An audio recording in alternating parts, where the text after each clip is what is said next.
옛날 중국 사람들 중에 많은 사람들이 우리 인체에 대해서 심장이 오른쪽에 있고 간이 왼쪽에 있다고 생각했다고 그래요. 바른 지식이야, 바르지 못한 지식이야. 에? 몰라? 간이 어디 있고 심장이 어디 있는지. 에? 잘못된 지식이죠. 거꾸로 알고 있는 거야. 그런데 뭐 인체에 대해서 잘 모르니까 많은 사람들이 그렇게 생각하고 있으니까 그게 잘못된 지식이 아니라 올바르다고 생각하고 그렇게 생각하며 오랫동안 살아온 거야. 그러다가 중국에 그 선교하러 온 신부 중에, 선교사 중에 자코모로라고 하는 선교사가 있는데, 이 사람은 그 이탈리아 예수에 속한 신부님인데, 이분이 선교를 하다가 뭐를 중국어로 해석을 했냐면 그 서양에 있는 신체 해부학 책 있잖아요. 의학서적을 중국어로 번역을 했어요. 그러니까 어느 중국 사람이 그걸 보고 깜짝 놀라는 거야. 자기가 생각한 거하고 정반대라. 심장이 어느 쪽에 있어? 신체 해부학 책에는 왼쪽에 있고 간이 오른쪽에 있는 거라. 그러니까 자기하고 전혀 반대라. 그러면 여러분들 의학서적을 보고 그걸 봤으면 어떻게 써야 돼? 아, 내가 알고 있는 지식이 뭐였구나? 아, 잘못된 것이었구나. 그죠? 그리고 잘못된 지식을 버리고 바른 지식을 수용해야 돼, 안 해야 돼? 그렇잖아요. 아, 내가 알았던 게 잘못이구나. 그럼 바른 지식 수용하면 잘못된 지식으로 또 벗어나게 되고, 바로 알게 되고, 그렇잖아요? 다른 사람한테 또 바른 거 가르쳐 줄 수도 있잖아. 그런데 이 사람이 어떻게 생각을 했냐면, 서양 사람이 우리 중국 사람하고 생김새도 다른데 모두 다르구나. 인체도 다르구나.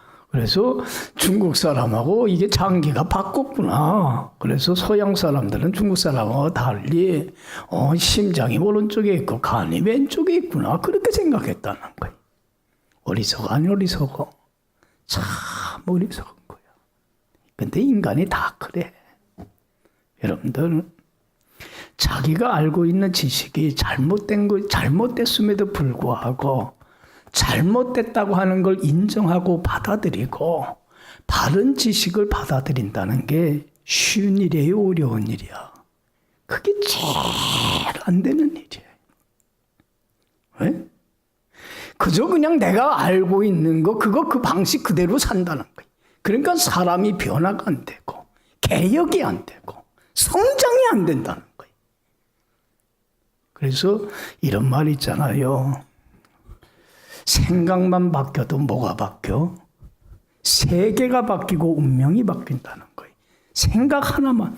근데 이 의식의 그 변화, 개혁이라고 하는 게 그렇게 어려운 거야. 자기가 알고 있는 지식, 삶의 방식, 이제까지 내가 살아왔던 모든 것들, 그것이 뭐인 줄 알아? 그게 전부이고 그것이 제일 옳은 줄만 알아. 그래서 그 방식 그대로 사는 거야.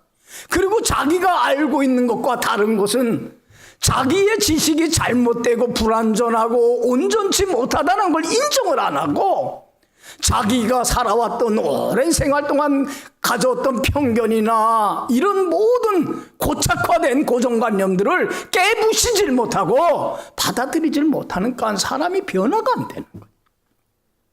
여러분, 우리 신앙생활도 마찬가지예요. 신앙생활하는 데 있어서 가장 가시가 되고 올무가 되고 걸림돌이 되는 건 누구예요? 나라고 하는 거예요.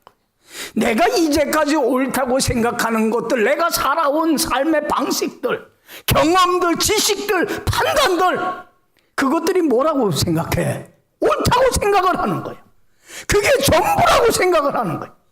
그러니까 여러분들 봐요. 신앙생활하면서 하나님의 말씀이 진리인데 하나님의 말씀과 내가 지금까지 옳다고 생각했던 삶의 방식하고 일치가 안 되고 상충할 때가 있어. 그렇죠? 그래요, 안 그래요? 일치가 되지 않을 때가 많아. 설교를 들을 때든지 성경 공부를 할 때든지 성경하고 내가 이런 삶의 방식이 잘못됐구나. 그러면 여러분들이 지금까지 내가 생각했던 지식이나 경험들, 상식선들 이런 것들을 버리고 성경을 그대로 받아들이고 순종합니까? 아니면 그냥 내가 이제까지 살아왔던 삶의 방식 그대로 고집하며 삽니까? 전자예요, 후자예요? 여러분들 왜 신앙생활을 오래 함에도 불구하고 왜 믿음이 자라나질 않고 성장할 줄 모르고 변화가 되질 않고 그 크신 하나님의 은혜와 축복과 평강 속에 살아가지를 못하냐면 자기의 잘못된 그 편견, 지식 이런 것들을 뭐 할 줄 모르기 때문에 그래요. 내려놓을 줄을 몰라. 그리고는 그냥 내 방식대로 내가 이제까지 해왔던 생각대로 그대로 살아가. 그러니까 변화가 안 돼. 그게 제일 어렵고 힘든 문제지만 여러분들 그 작업이 되지 않으면 절대로 믿음 안 자라납니다. 아무리 신앙생활 오래 했고 아무리 성경에 대하여 해박한 지식을 갖고 있고 아무리 성경 공부를 많이 하고 아무리 직분을 많이 갖고 있다고 하더라도 전혀 변화가 안 돼. 유지부동이야. 그대로. 여러분들 예수님이 한 번은 자기 고향 사람들도 구원해야 되기 때문에 찾아갔어요. 여러분들 그래서 그들을 구원하기 위해서 하나님의 말씀을 열심히 가르치고 그리고 또한 자신이 죄에서 인류를 구원하기 위한 구세주임을 보이기 위해서 병자도 고치는 기적도 능력도 행했어요. 여러분들 그때에 이들이 보인 반응이 뭐였어요? 예수님을 영접했어요? 저분이 구세주구나. 영접했다면 어떤 기적이 일어나요? 죄사함 받고 하나님 앞에 흠없고 티없는 의인이 되어서 하나님과 동행하며 살아가는 영생의 보물이 값없이 주어지는 놀라운 기적의 역사, 은혜의 역사, 축복의 역사가 그의 인생 속에 임하게 되는 거야. 할렐루야. 그런 엄청난 축복의 기회가 왔는데도 불구하고 예수님을 영접하기는커녕 어떻게 했어요? 배척했어. 왜요? 왜 예수님을 영접 안 했어요? 왜 주님의 말씀을 받아들이질 않았어요? 왜 그랬어요? 자기들이 가지고 있는 예수님에 대하여 안다고 하는 그 지식, 선입견, 그 잘못된 편견, 그걸 내려놓을 줄을 몰라. 그 자기가 예수님에 대해서 알고 있는 게 얼마나 불완전하고 얼마나 잘못된 것이고 온전치 못하다는 걸 인정할 줄을 모르고 자기가 아는 게 뭐야? 전부이고 그게 최선이고 그것이 조금 더 부족함이 없는 완전한 것이라고 생각을 하기 때문에 그런 거예요. 그래서 여러분들 봐요. 예수님이 인류를 죄에서 구원하기 위한 구원의 사역을 몇 세에 시작하셨어요? 30세에 시작했는데 30세가 되기 전까지는 자기 고향 마을에서 뭘 했어요? 아버지를 도와서 목수일을 했어요. 남의 집 가서 지붕이 새면 지붕 고쳐주고 대문 달아주고 또 집 없는 사람한테는 집 줘주고 농기구 만들어서 팔기도 하고 이런 일을 했걸라. 그러니까 예수님이 가서 말씀을 전하고 구세주임을 보여주는데도 불구하고 그들이 뭐라고 생각을 했냐면 저 사람은 그 마리아와 요셉의 아들 목수가 아니냐. 우리 집을 고쳐주던 사람 아니냐. 저희 형제들이 우리 동네 같이 살고 있는데 저가 어떻게 우리의 구세주가 되겠느냐. 메시아가 되겠느냐. 여러분들 봐요. 그들이 알고 있는 지식이라는 게 전부입니까? 전부였어요? 온전한 거였어요? 그들이 안다는 것은 예수님에 대해서 뭐 부분일 뿐이야? 한 부분일 뿐이야. 그렇잖아요. 한 부분일 뿐이야. 그런데도 불구하고 그것이 제일 옳은 줄만 알고, 그게 전부인 줄만 알고 예수님을 배척해서 하나님의 큰 은혜와 축복을 받을 수 있는 기회를 상실해버리고 마는 거야. 이게 인간의 오름이야. 여러분들 자기가 오랜 시간 동안에 고착화된 잘못된 편견들을 내려놓는다는 게 쉬워요, 어려워요? 그게 제일 어려운 작업이야. 신앙생활하는데 제일 가스가 되고 올무가 되고 걸림돌이 되는 건 다른 것이 아니라 나라고 하는 존재예요. 내 살아온 삶의 방식들을 못 내려놔. 이것이 아니라고, 이렇게 살아가야 된다고 진리인 참인 진리의 말씀을 통해서 하나님이 그렇게 가르쳐도 꺾도 안 해. 그러니까 여러분들 신앙생활 그렇게 오르는데 하는데도 변화가 돼요, 안 돼요? 돼요, 안 돼요? 맨날 그 자리 나만 오라, 나만 최고이고. 그러니까 깨달음이 없어. 얼마나 이게 안타까운 문제인지 몰라요. 여러분들 성경에 보면 여자 중에 제일 복받은 여인이 누구예요? 누구야? 마리아죠. 여러분들 인류를 구원하기 위해서 오신 예수님을 잉태하여 이 땅에 태어나게 해서 구원의 사역을 이루게 한 게 얼마나 큰 영광이고 축복입니까? 하나님께서는 그 세상에 수많은 여인들이 있었지만 마리아를 통해서 하나님의 그 사역을 이루기 위해서 천사를 보내서 하나님이 마리아에게 얘기해요, 안 해요? 가서 얘기를 합니다. 마리아야, 너 앞으로 잉태하게 될 거야. 그래서 자식을 낳으면 예수라 하라 그래요. 마리아가 뭐라고 처음에 그 하나님 선사를 통해서 들려온 하나님의 말씀을 들었을 때 처음에는 어떻게 반응을 했어요? 깜짝 놀래요. 아니, 내가 사내도 알지 못하는 처녀의 몸으로서 어떻게 내가 자식을 낳을 수 있습니까? 어떻게 그게 가능합니까? 불가능합니다. 있을 수 없습니다. 그래. 여러분들이 이 반응이 맞는 얘기 아니야. 맞는 얘기예요. 그렇죠. 마리아가 지금 남편 될 요셉과 약혼만 했지 정식으로 결혼해서 결혼 생활을 아직 시작을 안 했걸요. 그러니까 처녀의 몸. 여러분들 처녀의 몸으로 자식을 낳는다는 게, 임신한다는 게 가능한 일이 아니에요. 내 지금 인간적인 상식으로는 내가 가지고 있는 지식과 경험과 내 상식으로는 있을 수 없는 얘기야. 불가능한 얘기예요. 그래서 사람들은 자기 그 편견에 벗어나질 못해.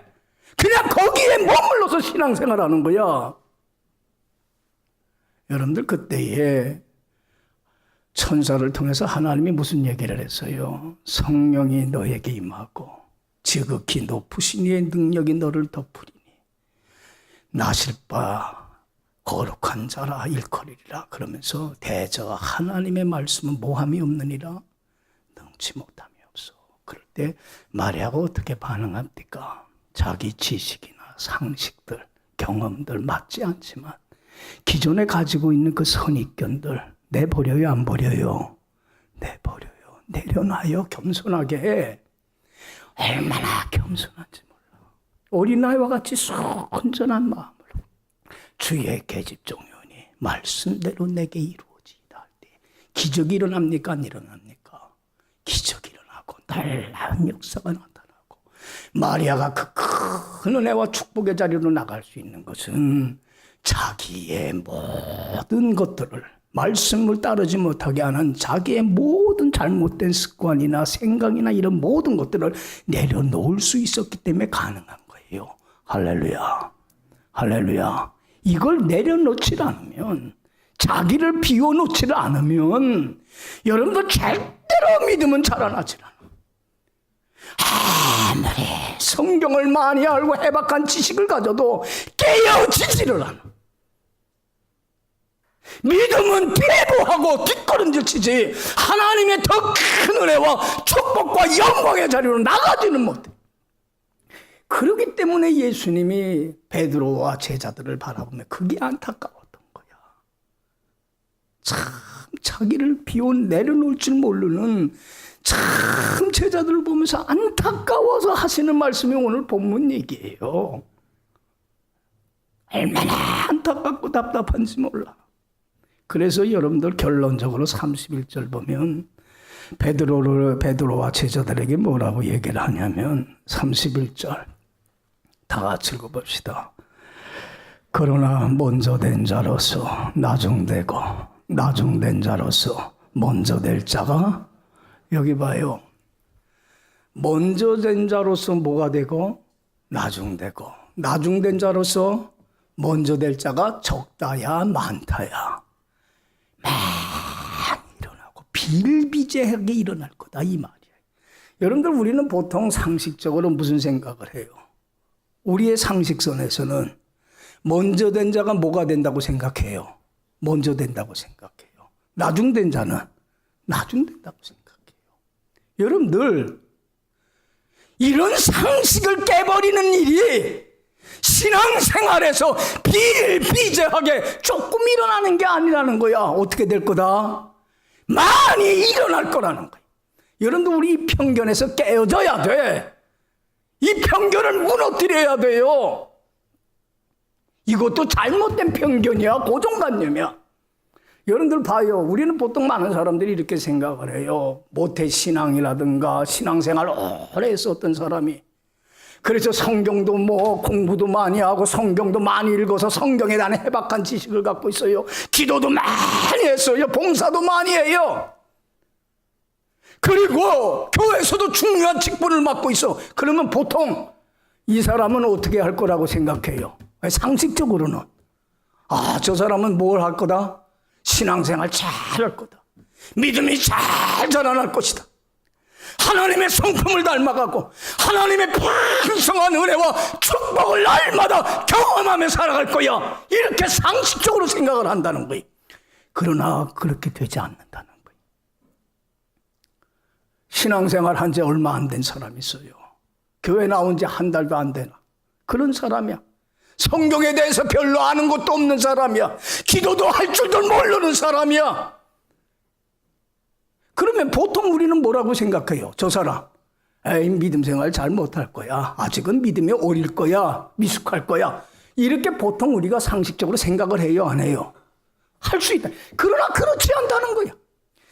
오히려 나중된 사람이 믿음이 없는 것 같고 모르는 것 같을지라도 그 사람이 더 믿음이 잘 자라나고 성장하고 더 주님의 성품을 닮아가고 더 큰 은혜와 영광과 축복의 자리로 나가는 자가 많다는 얘기예요. 할렐루야. 할렐루야. 이런 상식이 깨어진다는 거야. 왜?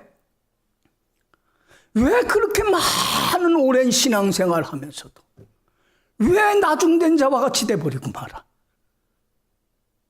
왜 믿음이 못 자라나는 거야? 뭘 내려놓질 못해서 그래. 뭘 내려놓질 못해서 하나님의 말씀에 순종하며 합당하게 사는 데에 걸림돌이 되는 자기가 가지고 있는 자존심, 자기 생각, 습관, 삶의 잘못된 방식들을 인정하고 내려놓지 않기 때문에 그렇다는 거예요. 그래서 이런 일들이 일어난다는 거예요. 그러나 성경에 대하여 정말 알지는 못할지라도 신앙의 연륜이 없을지라도 자기를 내려놓고 하나님의 말씀을 겸허히 마리아와 같이 받아들이고 순종하는 사람, 믿음이 자라나고 더 큰 축복의 자리로 나가는 기적이 일어나더라는 얘기. 할렐루야. 할렐루야. 여러분들 이 편견에서 벗어나야 돼. 왜 먼저 된 자로서 나중됩니까? 나중된 자가 나중되는 건 아니야. 먼저 될 수도 있어요. 이제는 여러분들 오랜 시간 동안 고착화된 나의 하나님 보기에 합하지 못한 삶을 살아가는 이전의 잘못된 삶의 방식이나 태도나 습관이나 경험이나 지식들은 다 내려놓는 여러분들 되기를 간절히 축원합니다. 사순절을 통해서 이거 내려놓지 않으면 오늘 예수님과 같은 똑같은 얘기로 또 책망받을 수밖에 없는 거야. 여러분들 오늘 예수님이 이 말씀을 하게 된 배경에는 참 안타까움이 있는 거야. 참 답답함이 있는 거야. 왜 베드로하고 제자들에게 이 말을 하게 된 배경이 뭐냐면, 하루는 그 참 돈 많은 부자인 한 젊은 사람이 찾아왔어요. 여러분들이 잘 알듯이. 근데 이 부자인 이 젊은 사람은 어떤 편견을 가지고 살아온 사람이냐면, 어떤 선입견을 가지고, 뭐가 많아야 행복해질 거야? 돈이 많아야 행복할 수 있어. 돈이 없으면 가난하면 행복할 수가 없어. 그런 편견을 가지고 산 사람이야. 잘못된, 이게 참 편견이지. 그래서 뭐 하는 데만 올인하며 살았어. 돈 버는 데만 그저 올인해서, 돈을 벌어야, 잘 살아야, 부자가 돼야, 그래야 행복한 거야. 그래서 돈 버는 데만 미쳐서 살았어. 근데 돈을 많이 벌었어. 그래서 행복이 올 줄 알았는데 행복해 안 해. 행복해 안 해. 자기가 가지고 있었던 생각이, 이 생각이 참 잘못된 걸 느끼게 돼. 행복하질 못해. 행복이 올 줄 알았는데. 그래서 예수님께 고민하며 찾아와서 물어본 게 뭐야? 예수님, 내가 무엇을 하여야 영생을 얻을 수 있습니까? 하나님 안에 영원한 생명을 얻지 아니하면 행복하지 못한 걸 깨닫고 어떻게 해야 되겠습니까? 여러분들, 우리도 이런 편견은 깨야 돼. 우리도 여러분들, 오늘날 우리 많은 신앙인들이 뭐가 있어야 행복하다고 생각을 해? 돈 벌어야, 좋은 집을 장만해야, 출세해야, 좋은 직장에 들어가야, 좋은 대학을 나와야, 공부를 잘해야 행복할 수 있다고 착각을 하고, 이런 선입견에 매여갖고 살아가. 여러분들 봐요. 여러분들 돈 없어도요, 좀 공부 좀 못해도요, 좋은 직장 못 들어가도요, 얼마든지 행복할 수 있어요. 할렐루야. 그건 내가 가지고 있는 고정관념일 뿐이야. 그렇잖아요. 그거 깨부셔야 돼. 이거 깨지질 않아. 신앙생활 하면서도 여전히 세상 사람들과 똑같은 걸 갖고 살아가. 여러분들 봐요. 우리나라 자살률이 OECD 국가 중에 몇이야? 하루에 여러분들 40명 이상이 자살해요, 우리나라가. 하루에. 지금 오늘도 또 40명 이상이 죽어나갈 거야. 여러분들 봐요. 그 죽어가는 이유도 참 많아. 여러 가지야. 어떤 사람은 성형수술했는데 잘못돼갖고 몇 번 고쳤어. 근데 마음에 안 들더래. 그래서 죽어. 그래서 죽었대. 참 이유도 많아. 그런데 여러분들, 대부분 자살하는 사람들 보면요, 지식인들이야. 교수라든가 의사라든가 뭔가 출세한 사람들이야. 이 사람들은 어떤 편견에 사로잡혀 산 사람들이야. 출세하면, 그죠? 돈 벌면, 잘 되면 행복할 거다. 근데 정말 그 자리에 올라가 보니까 행복이 와요, 안 와요? 너무 삶이 허무한 거야. 너무 허무한 거야. 허무한 거야. 내가 이걸 위해서 살아왔는가? 그래서 스스로 자살해버리고 마는 거야. 여러분들, 이건 편견이야. 이건 고정관념이야. 이거 깨부셔야 돼. 여러분들, 이 청년은 돈 벌면 행복할 줄 알았는데 그게 아니니까 고민하다가 예수님, 어떻게 해야 내가 영생을, 하나님 안에 있는 영원한 생명을 얻고 누리며 행복한 삶을 살 수 있겠습니까? 비결 좀 가르쳐 주세요. 그런 거야. 여러분들, 비결은 하나야. 어떻게 하면 우리가 주님과 동행하면서 영생을 누리고 천국을 누릴 수 있어요? 비결은 하나야. 여러분들 알아요, 몰라요? 알아요, 몰라요? 몰라? 다 알아. 뭐야? 주님 믿고 따르고 순종하며 어디 안에 살아가면? 주 안에 살면 돼. 할렐루야. 할렐루야. 그러면 주님 믿고 따르려면 주님을 뭐에 두어야 돼? 삶에 최우선 순위에 둬야 돼. 그런 어떤 것보다도. 그래야 주님을 믿고 따를 수 있어요. 그래서 주님보다 더 우선순위에 중요하게 여겼던 것은 무엇이든지 간에 뭐 할 줄 알아야 돼? 내려놓을 줄 알아야 돼. 그렇지 않아요? 그 작업이 쉬워, 어려워? 특별히 제일 자기가 위에 두고 있는 게 자기야. 자기가 이제까지 살아온 삶의 방식이야. 그것도 내려놔야 돼. 그런데 여러분들 봐요. 부자 청년한테 예수님이 재물을 사랑하는 마음, 재물을 쫓는 욕심, 그 자기 욕망, 그걸 내려놔야만이 주님을 따를 수 있고 영생을 누릴 수 있기에 그 부자 청년한테 뭐라고 그랬어요? 야, 너 그거 가난한 사람들한테 네 가지고 있는 재물을 어떻게 하고? 나눠주고 나 따라와. 그러면 너 영생 얻어. 영생 누리며 살아. 천국 누리며 살아. 여러분들 그때에 여러분들 이 청년이 아무리 재물이 소중하지만 주님보다 중요히 여기지 않고 따랐더라면 영생 누릴 거 아니에요. 할렐루야. 인생이 바뀌고 운명이 바뀌잖아. 그런데 자기 그 재물에 대한 욕심, 욕망 내려놔요? 못 내려놔요? 내려놔요? 못 내려놔요? 우리도 이 재물에 대한 욕망을 못 내려놔. 그 욕심을 못 내려놔. 그러니까 주님을 따르질 못하니까 예수님이 그 청년을 보고서 답답해서 하신 얘기가 뭐였어요? 부자가 천국에 들어가는 것이 뭐보다 더 어려워? 낙타가 바늘구멍으로 들어가는 것보다 더 어려워. 여러분들 바늘구멍으로 어떻게 낙타가 들어가요? 불가능한 일이지. 그러니까 제자들이 놀래갖고 그럼 누가 구원을 얻을 수 있습니까? 영생을 얻을 수 있습니까? 그럴 때 예수님이 하신 말씀이 사람은 못해. 그러나 누가 하게 했어야 돼? 여러분은 나는 못해. 하나님이 하게 하셔야 하는 거야. 할렐루야. 난 못해. 여러분들 내가 아무리 하려고 결단해봐요. 되나? 하나님이 하게 해주셔야지. 그랬더니 여러분들 그 얘기를 듣고 베드로가 뭐라고 그래요? 자기 자랑하듯이. 뭐라고 얘기를 했어요? 자기를 그냥 과시하듯이. 예수님이 이 얘기를 듣고 실수로 먹은 거야. 저렇게 자기를 모르는구나. 그래서 이 말씀 하는 거예요. 여러분들 28절에 베드로는 참 여기 봐요. 참 어떻게 보면 이게 좀 성격이 너무 좀 급한지 아무튼 뭐라고 얘기를 하냐면 28절에 다 같이 읽어봐요. 28절 시작. 베드로가 여자와 이르되 보소서 우리가 모든 걸 버리고 주를 따랐습니다. 여기 봐요. 베드로가 뭐라고 그러냐면 그 부자 청년이 돌아가는 걸 안타깝게 여기는 예수님의 말씀을 듣고는 예수님! 우리는 뭘 버리고? 다 버렸습니다! 그리고 주님을 따랐습니다. 그래. 여기 봐요. 잘 들어요. 베드로가 다 버렸어요. 다 버렸어요.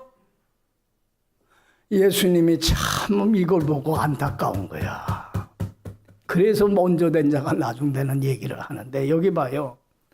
베드로는 여러분들 잘 알듯이 뭐 하던 사람이야? 고기 잡는 어부야. 어느 날 고기 잡고 돌아와서 그물 씻고 있을 때 예수님이 베드로 제자를 불러요, 안 불러요? 너 이제는 사람을 낚는 어부가 되라. 제자를 불렀어요. 너 나 따라와라. 그럴 때 여러분들 베드로가 그때 다 버렸어, 안 버렸어요? 배도 버리고 그물도 버리고 그 직업도 버리고 부모도 버리고 처도 버리고 자식도 버리고 다 뒤로 하고 주님을 삶의 최우선순위고 따라서. 그런데 다 버린 건 아니야. 끝까지 못 버리고 움켜쥐고 있는 것이 있었어. 뭘 못 버렸어? 자기 욕심, 욕망만은 버리지 못했어. 예수님이 예루살렘에 올라가면 뭐 어떤 사람이 될 줄 알았어? 로마 제국을 물리치고 이스라엘 나라의 왕의 자리로 올라가서 높은 자리 올라가면 자기가 그때 뭐 할 줄 알아서 한 자리 하고 싶어. 자기 욕심, 자기 욕망을 채우고자 하는 예수님을 통해서. 그런 자기는 내려놓지를 못했어. 그런데도 불구하고 나는 다 버리고 주님을 따랐습니다. 그래서 안타까워서 하시는 말씀이 이 말씀이에요. 예수님이 베드로에게 29절에서 31절 다 같이 읽읍시다. 시작. 예수께서 이르시되 내가 진실로 너희에게 이르노니 나와 복음을 위하여 집이나 형제나 자매나 어머니나 아버지나 자식이나 전토를 벌인 자는 현세에 있어 집과 형제와 자매와 어머니와 자식과 전토를 100배나 받되 박해를 겸하여 받고 내세에 영생을 받지 못할 자가 없느니라. 그러나 먼저 된 자로서 나중되고 나중된 자로서 먼저 될 자가 많으니라. 여기 봐요. 나는 부모도 처도 자식도 내 그물도 배도 다 버렸습니다. 그러나 너 못 버린 게 있다는 거야. 너 이거 버리지 않으면 너 먼저 불륜받은 것 같지만 뭐 어떤 사람이 될 거야? 나중된 자와 똑같이 돼. 뭘 버려? 네 욕심까지도, 출세하고자 하는 세속적인 욕망까지도 내려놔. 여기 봐요. 예수님이 이 욕망을 내려놓게 하려고 가이사라 필리포에 이르렀을 때에 제자들을 부르지요.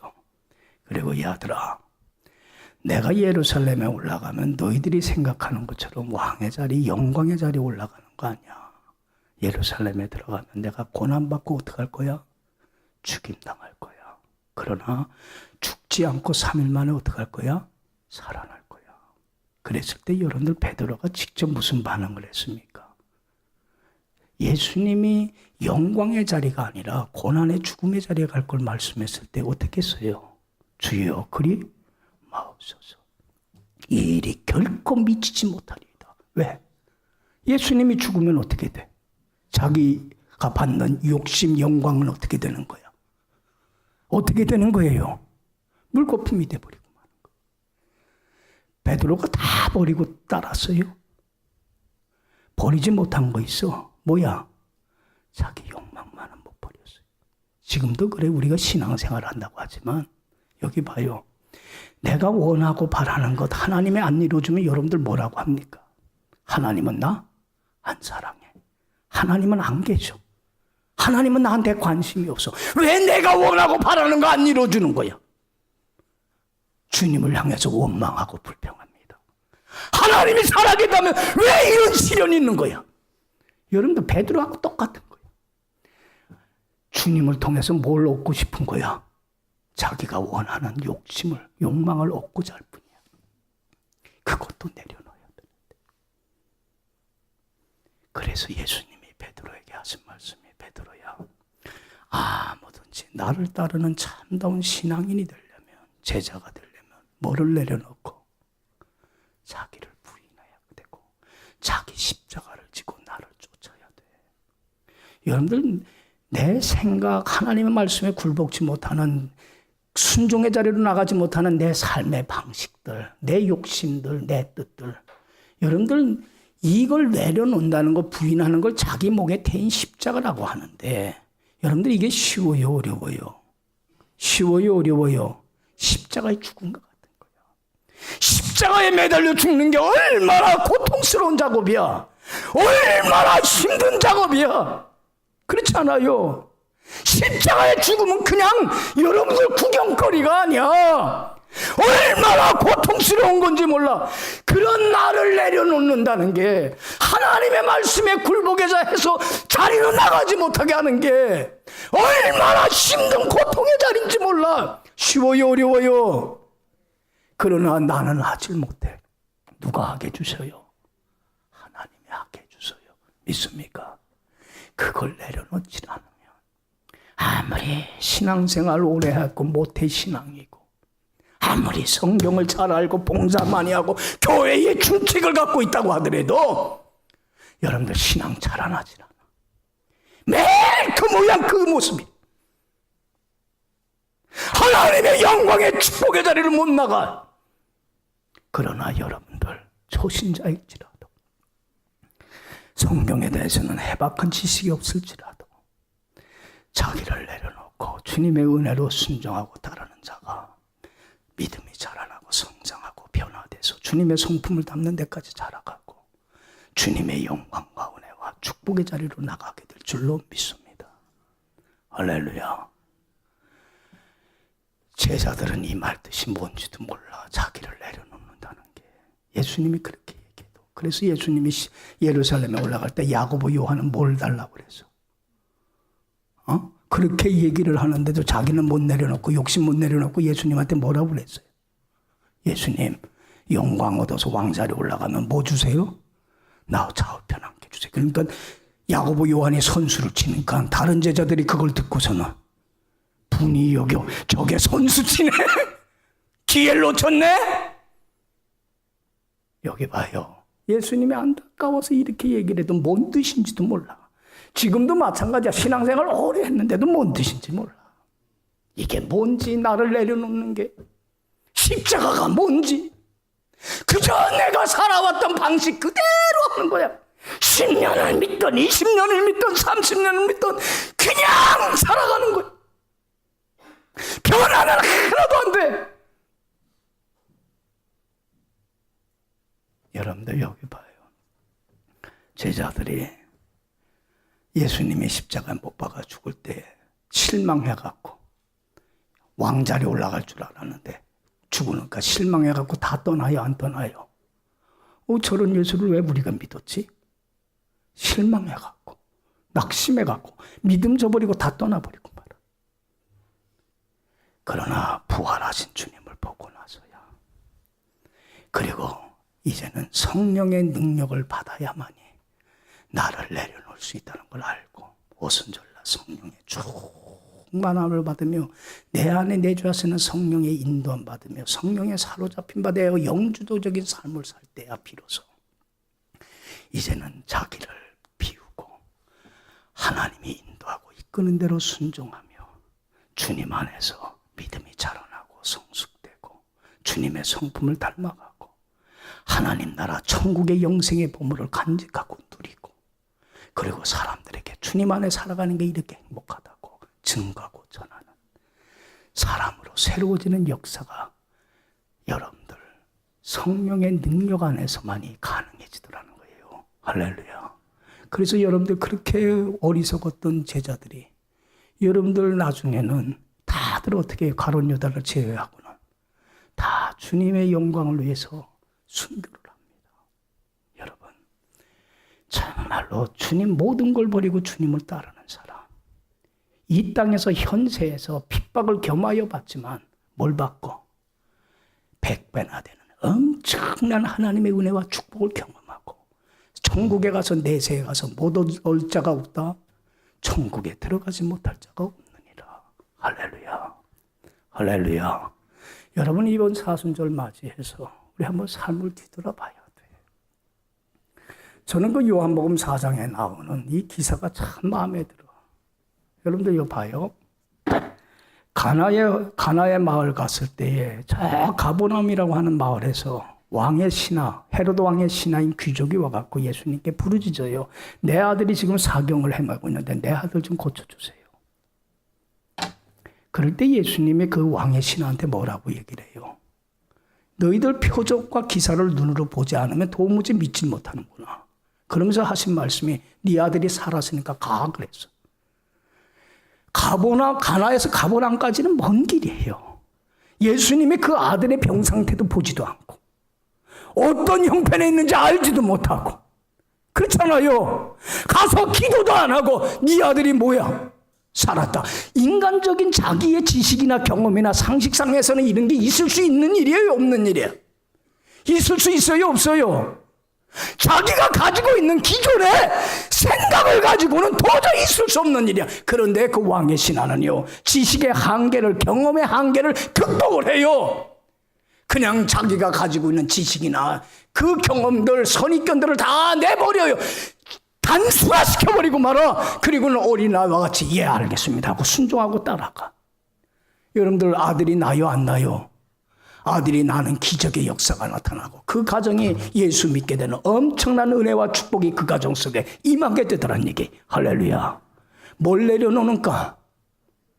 자기의 생각, 자신이 이제까지 살아왔던 잘못된 삶의 방식들, 판단, 내가 하나님의 말씀의 진리 안에 거하지 못하게 하는 모든 옛날의 삶의 방식들, 그것이 무엇이든지 간에 이제는 내려놓으세요. 그리고 주님 따르세요. 그리고 주님 안에서 영생의 축복을 간직하고 누리며 사는 여러분들의 복된 남은 삶 되기를 간절히 축원합니다. 기도합시다. 자비로우신 하나님,